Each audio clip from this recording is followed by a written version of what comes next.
course, you have received update 1004.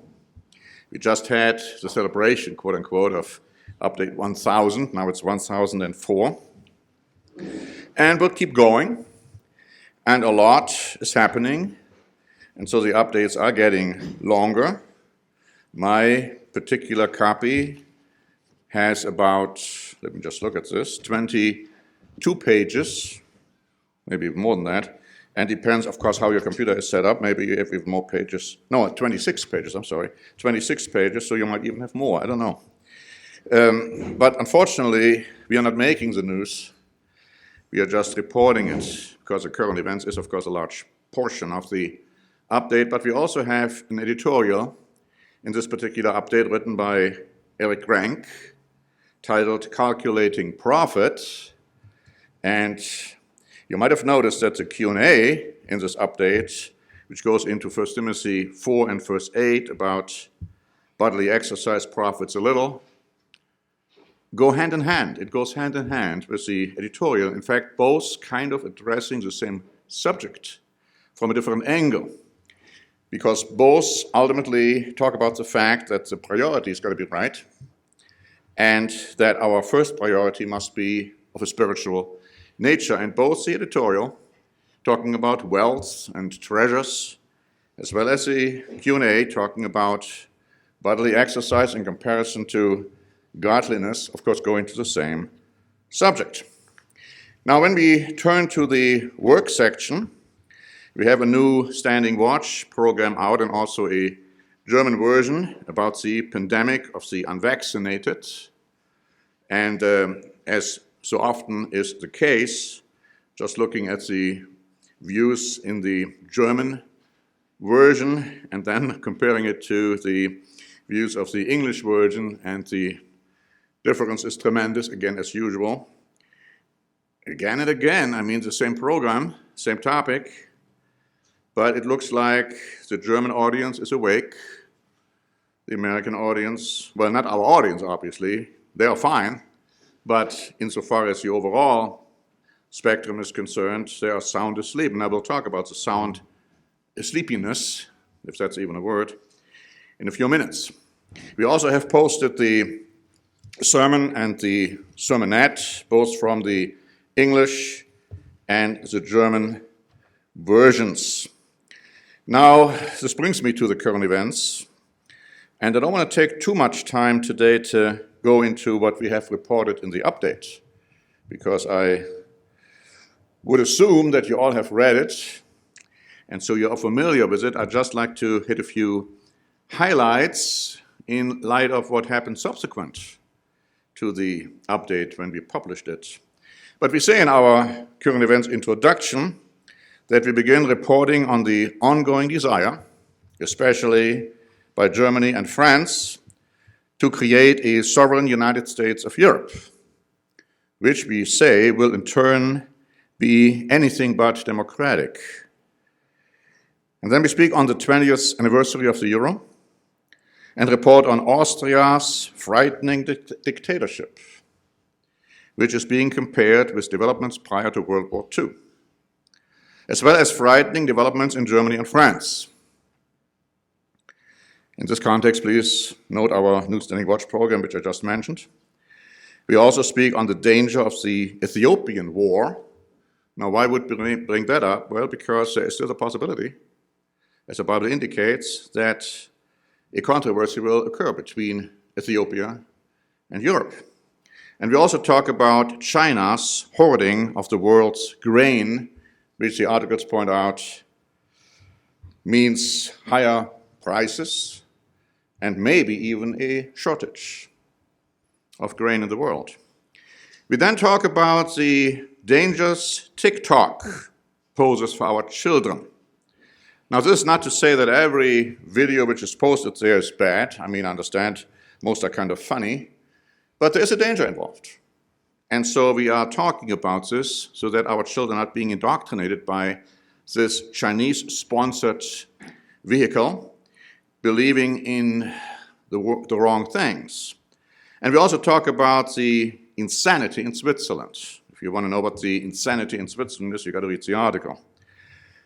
And then we talk about an area where Putin is right, even though in many cases he is wrong, because we also address the situation between Putin and Biden.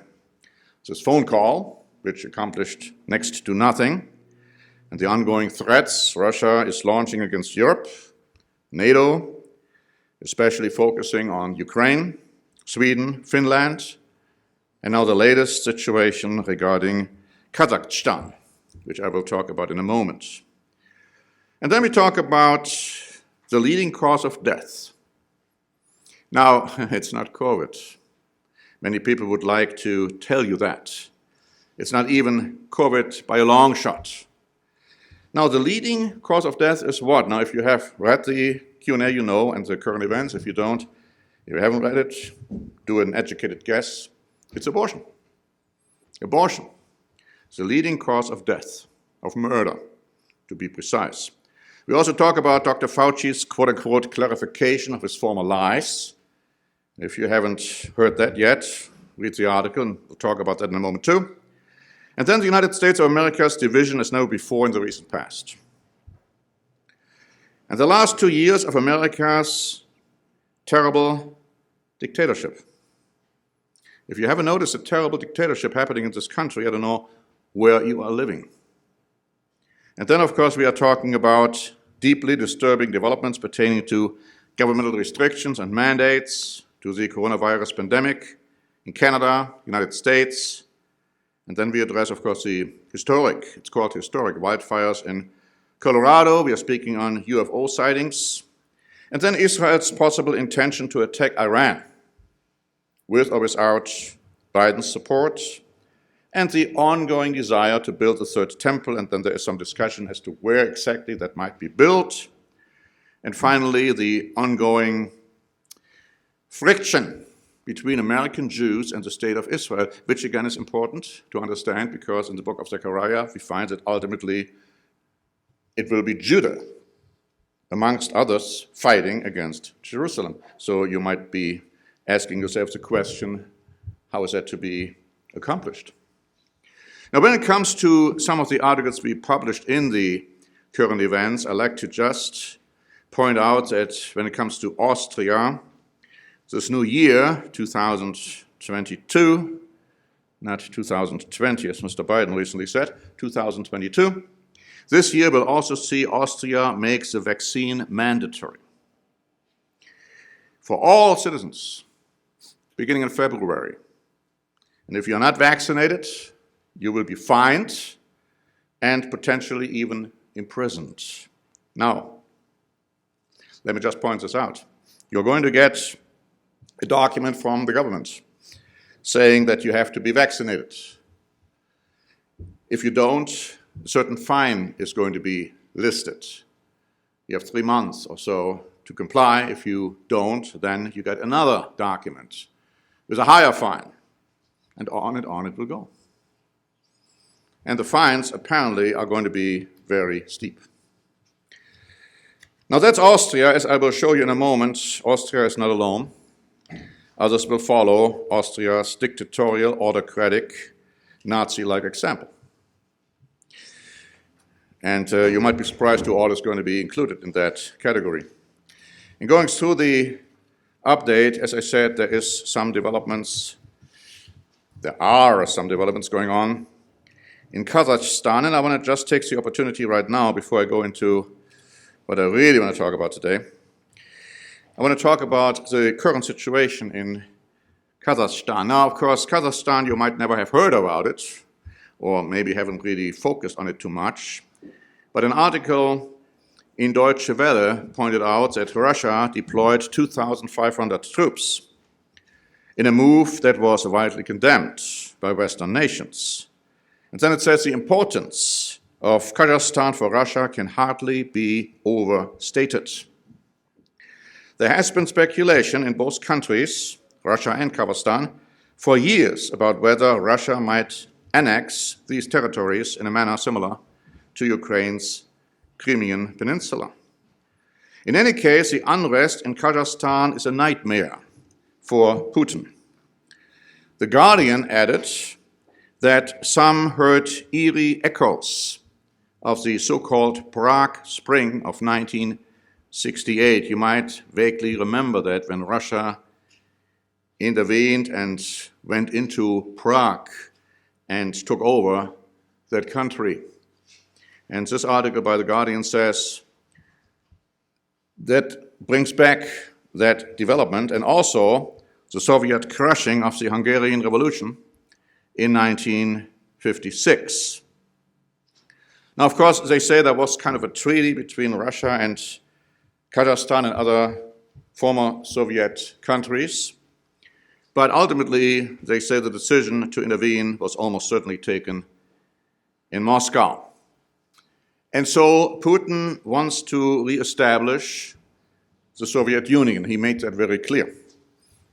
And of course, he wants to be the leader of it.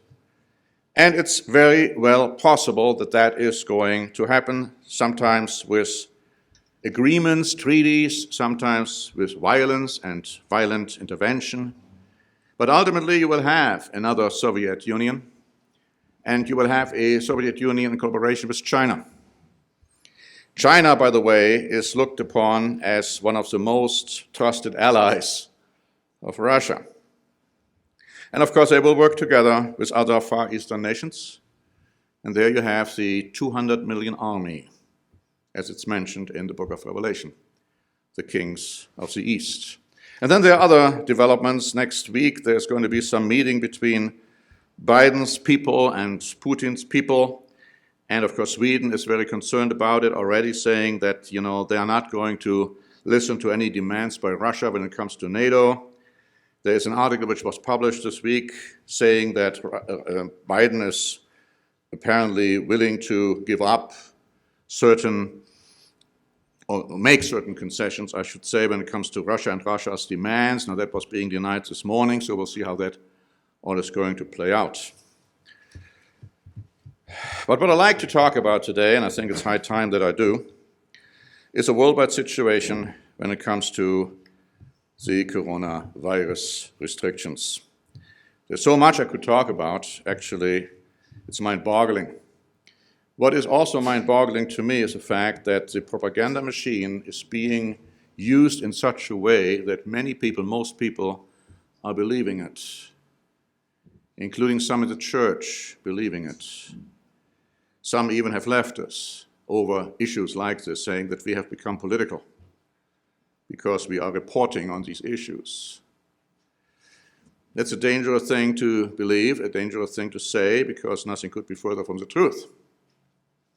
But we have a duty to report. Now, have you been listening recently to comments which were made by some United States Supreme Court judges when it comes to certain arguments, oral arguments? And of course, that had to do with two cases which are now pending in front of the United States Supreme Court regarding vaccination mandates. Now, my confidence in the legal system has never been that good, as you all know. And that applies to the legal systems all over the world.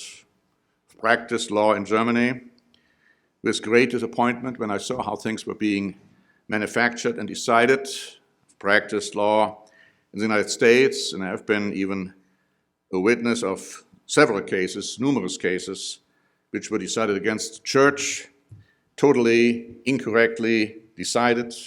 So, as I said, my confidence in the justice system has never been that good, but now it has received another blow, if you please. It has to do with certain comments made by at least three liberal United States Supreme Court judges during oral arguments. One, of course, is Sonia Sotomayor, or Sotomayor, whatever the name is, however it's being pronounced. She has been appointed by Obama. And it says here in an article that she has now come under withering criticism Friday after she falsely suggested in oral argument that upwards of 100,000 children in the United States are hospitalized from COVID-19, many of them on ventilators. That is a blatant, and I mean blatant, misrepresentation. And one has to ask the question, How can a United States Supreme Court judge make such a blatant misrepresentation? The truth is, it's about 3,700, according to the Washington Post article this week, of children. And of course, most of those cases are very mild. That's the difference, in my mind, between 3,700 and 100,000. That was the first lie. Here comes her second lie. She also claimed that vaccinated people cannot transmit the coronavirus. Absolutely false. Absolutely false. It goes on. Laura Ingraham gave an interesting broadcast on Friday evening where she said this. And of course, she's also an attorney. She also actually clerked for the United States Supreme Court at one time. She said, "It's hard to believe someone so misinformed sits on the court." She said, "Even Anthony Fauci admits that most kids are hospitalized with COVID and not because of COVID." And of course, later she highlighted another judge, Stephen Breyer. He was appointed by Clinton. Listen to what he said. "If we delay one day making the decision," of course he wants to uphold the vaccination mandates, "if we delay one day, then 750,000 more people will have COVID in one day, which otherwise they wouldn't have." I mean, what an absolutely blatant, stupid comment by one of the highest judges in the country. Ingraham responded to this. "Who said you need basic logic and math skills to be a Supreme Court justice?" Good question. There was a third one, Kagan. Now, she was appointed by Obama again. She said, "This mandatory policy is the only thing that can end this pandemic." Absolute, complete, total misrepresentation. So here you got it, 3 liberal judges on the United States Supreme Court having become victim, if they have become victim, of absolute, completely wrong propaganda. Now maybe, I hope not, for their sakes, they know better and just made those arguments because it is to be understood that they will vote for keeping the mandatory vaccinations in place, whereas the feeling is that the conservative judges will probably vote against it. If, as somebody said, they will vote at all, they may just delay it again for another 2 years. That's the legal system in our country, becoming completely and totally political. Nothing to do, it seems, with the Constitution. Nothing to do, it seems, with the law. All political. Let's jump to Australia for a moment. Now, you probably heard about the #1 tennis player who is right now being kept in, I might say, isolation. He said he is banished to a filthy hotel full of fleas and maggots to isolate. The background was that he had received permission, he is not vaccinated, to come to Australia to play tennis over there. As I said, he is the #1 tennis player in the world. He would fight for his 21st Grand Slam title. So they gave him permission to enter, and then when he entered, they said, "Oh, we made a mistake, and you got to leave." And so then they put him into isolation, and so he is waiting for a court hearing on Monday. It says here the 33-year-old was granted a medical exemption even. That's the basis on which he got the visa. A medical exemption to compete in the tournament, unvaccinated, on the grounds that he had recently recovered from COVID. So he had it. He recovered. So he has natural immunity. But under Australian law, that's not sufficient. You've got to be vaccinated in order to enter the country. Now, Fox News commentator Will Kane reported on that, and then he said, "This is complete, utter lunacy on Australians' part. It is authoritarian insanity, which has been going on for the last 2 years. So much for Australia. The interesting thing to me is it's being run by a left-wing guy, maybe a socialist, I don't know whether you can call him such. But the same is true for other countries like France, being run by a left-wing guy, Macron, by Canada, being run by a left-wing guy, Trudeau. And an article was published by the Los Angeles Times on January 7 saying this: in one European country after another, public health restrictions are steadily tightening. Italy declared a vaccination mandate for those aged 50 and over. The biggest party in Germany's governing coalition, of course run again by a left-wing guy, Scholz, the biggest party in Germany's governing coalition says it will decide by the end of March whether to try to push through a universal vaccination mandate. Before I go on with that, I'd like to just read to you from an article which I found this morning. German Health Minister Karl Lauterbach has insisted vaccine mandates are the only way out of the pandemic.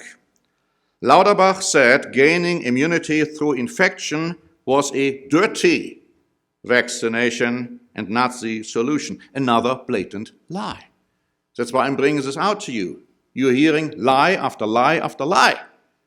And unless you're really alert, some people may begin to believe it.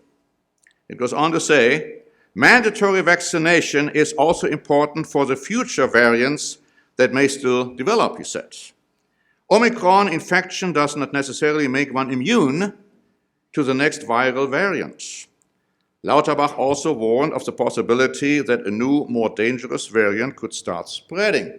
What is not being considered at all is a possibility, and I'm just saying a possibility, I don't know, but neither these guys know, that those variants occur because of vaccinations. Because you think about it, you're being vaccinated against a certain coronavirus situation, and then of course in the virus kind of starts to go through modifications. Now, going back to the previous article by the Los Angeles Times. It says, Austria plans to enhance enforcement of existing measures banning the unvaccinated from many public venues. British Prime Minister Boris Johnson, he says he wants to keep vaccinations voluntary, but on Thursday blasted what he called mumbo-jumbo, spread on social media by anti-vaccine campaigners.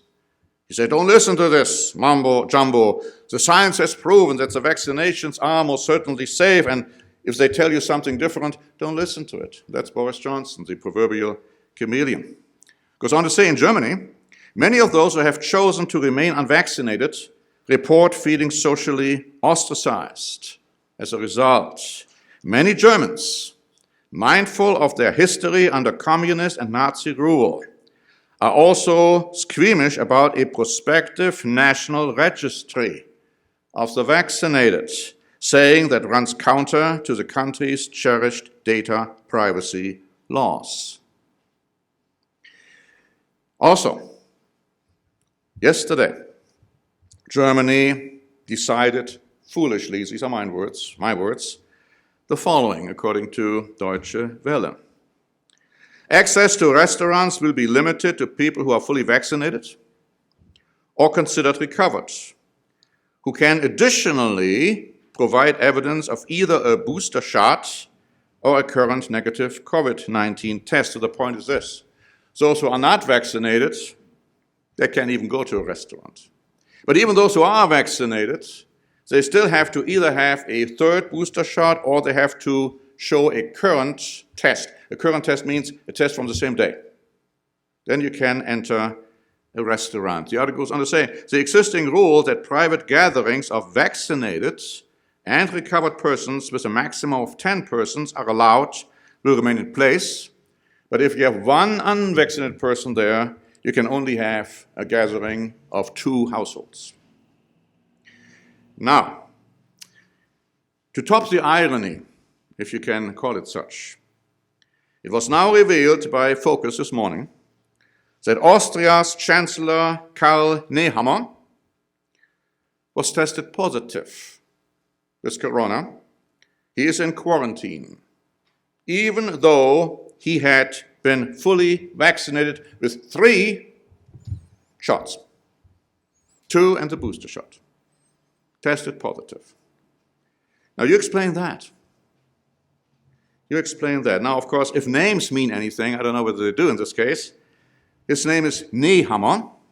Ne, a short form for 9 or no, and hammer meaning is hammer. So he is the non-hammer. He is not the hammer. I mean, the Bible talks about Babylon, talks about the Babylonian revival, and it calls Babylon the hammer, right? So that's not applicable then to Mr. Nehammer, if names mean anything. Of course, his predecessor, well, the predecessor of the predecessor, was Sebastian Kurz. As you know, he had to step down because of the scandal he is involved in. And of course, Kurz, that name means short. So he was only there for a short time. Whether he's going to come back will have to be seen, but at this point, he's not there anymore, has no influence, has really nothing to say when it comes to Austria. Now, there are mass protests. There are mass protests in Germany. They say 350,000 were protesting the other day. There are today mass protests in France. And of course, there have been in England, there have been in Austria for sure. And the question is whether they will do anything or whether the governments will react even more violently towards these protests and trying to come down hard on those people who have their concerns about vaccinations. Now, Mr. Macron, I pointed this out in the Standing Watch program, made some very vulgar comments about those who are not vaccinated.